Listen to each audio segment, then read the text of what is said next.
Hi everyone, I want to talk about the new Tal Rasha rework. So this is actually my most anticipated rework for a long time, and I was really hoping to see some, insanely cool Master of Elements, Meteor kind of build coming out of this PTR. And I low-key expected Tal Rasha would be the next in line for a rework because it has been rather weak, rather underutilized, and well, wizards also were kind of like, slotted for a rework again. So this is what we have now, a Tal Rasha Meteor build, at least that was the intent, with what seems to be some ideas taken or at least overlapping with my initial wizard idea rework concept video that I posted like some months ago. And here we are. So I gotta say, overall, it is quite interesting to experiment with Tal Rasha to try to find like the most optimal builds. There were some changes in how the mechanics of the set work. So from the live server, right now there's an 8-second cooldown for each meteor from the 2-piece bonus for them to drop. And that was removed, but the ability to proc it from dot effects was also removed. So you can't cast Blizzard and let it rain meteors. You can't have a magic weapon ignite. And you also can't have any kind of combo with Firebird 2-piece, with its integrate, burn. So that stuff was removed. But on the other hand, some extra procs were added, namely the Familiar. So you can use an element of the Familiar that is not the same as your main attack, and that will proc the other meteor. And the same with Storm Armor and with Ice Armor. And there are runes that are pretty solid for proccing both the cold and the lightning meteors.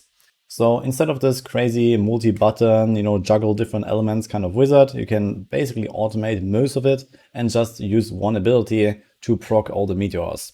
I also tried some various other setups like very fast attacking generator builds with Fragment of Destiny and the Shame of Desire, and then just alternating two different generators.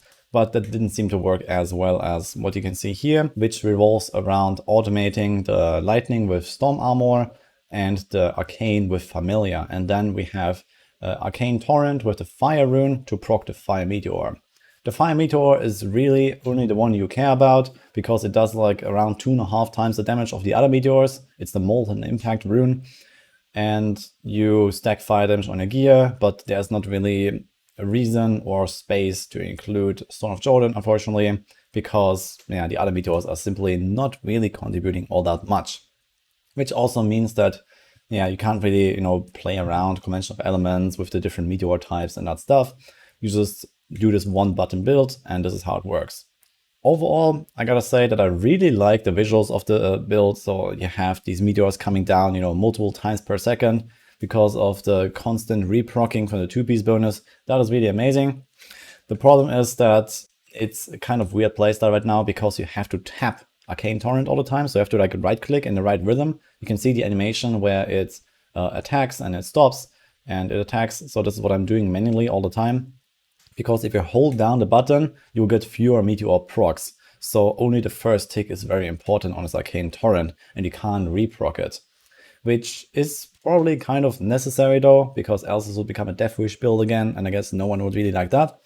But I think, at least for quality of life, maybe we could buff the 2 staffs that are in the set right now. So there's the Smoldering Core and the Grand Vizier.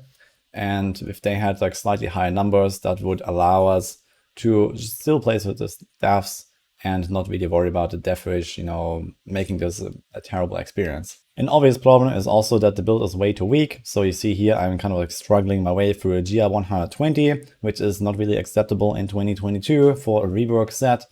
So this has to be massively buffed. And the second issue is also that Meteor is not even the best build you can play on Tal Rasha. So in fact, right now it's so weak to play Meteor that you're just better off playing Frozen Orb or Twister, which is what Tal Rasha has been about ever since season 23, when the set leaderboards were introduced. So those are the builds that you play in Tal Rasha, and they are way better than Meteor right now. So I think the set needs a massive buff, and it has to go directly into Meteor. I think they could leave the 6-piece bonus as it is with the 8000% generic damage boost, because why not? But maybe the 4-piece bonus would be a good target to improve the Meteor damage a little bit. So it gives you 50% all-res per Tal Rasha stack for a total of 200 right now. And I think this could also just give you, 200% Meteor damage. So that would help the build to actually become a Meteor build. I'm not sure if the number is exactly enough, so it might still be kind of close, even with that 200% extra damage. And it should maybe be a bit more. So the survivability is not exactly great either. Maybe the 4-piece bonus could be buffed to a higher value and then extra meteor damage on top of it. But a much bigger issue that I have with the build actually is that the best way to play it is actually not this Master of Elements, proc meteors and stuff like that, but it's basically a copy-paste of Veers, or very close to it, just way clunkier and way less fun. So what I mean is, what you can see here, Archon. So the best way to play this most likely will be to play an Archon version of this, and you won't have the Veer 4-piece bonus included because you can't really fit it with all the different items that are in the build, and you don't have the Tal Rasha offhand to make up for the extra item slot and this kind of stuff. So you have to play this without Veers, and there are two possibilities. One is taking the Teleport Archon rune, and the other one is taking the Fire Archon rune. Now, the Fire Archon rune doesn't actually give you any benefit, but it's fire, and as I mentioned, you only really care about the Fire Meteor. And the way this works is that because you are in Archon Fire form, you can do fire attacks way more frequently than, let's say, proccing the Fire Meteor with just a familiar that attacks like once a second or so. So while you can automate meteors with that, it is way too slow compared to what you can do with your own attacks in Fire Archon form, where you have no mobility and it's just super clunky. It is hell to play this, but it is definitely the most powerful damage you can have on this set right now. And I don't really see an easy way out of this. Here's this Archon Teleport version where I swapped around the different elements a bit. So the Archon itself is Arcane, and the Arcane Meteor is kind of whatever. And we have the Familiar to proc the Fire Meteor for us. So as I just said, it's way slower to proc at the Fire Meteors, so this build is weaker, but at least you have Teleport, you are a bit more mobile, and you can actually make pulls and stuff like this compared to just like moving around very slowly without anything, which feels awful. So yeah. And while this run here went much better, it was also a way better Rift. And I believe that the best version to play for a push will be the Fire Archon, simply because the Fire Meteor does so much more damage and you get way more of them compared to this variant with Teleport. I think it's just not really gonna be good enough. And if you fish for a good map like this on the Fire variant, I would probably annihilate this even faster, at least on this tier. Personally, I don't really see any reason to include another Archon build on Wizard. It is clearly superior playing either one of those two Archon variants compared to a non-Archon variant. And if you want to play Archon with a very similar playstyle, you can just play Veers, in my opinion. So we didn't really need another Archon build that just throws meteors instead of, proccing explosive waves all the time, like Chantoto does, and is otherwise exactly the same. I'm not sure how to solve this exactly. I guess the best way would be to kind of like force you to cast something, like a non-Archon skill, and even in Archon you keep your buffs up all the time, and this way you can stay in Archon while having all the damage bonuses. I think also compared to other Wizard builds these days, the Tal Rasha set is not really that mobile, and that is kind of a problem. So we have Firebirds with like infinite fast teleports. We have DMO that is kind of similar to Firebirds in that regard. And obviously there's no way to fit in Adder Walker, for example. So it's kind of hard to make like a real good farming build out of this Tal Rasha.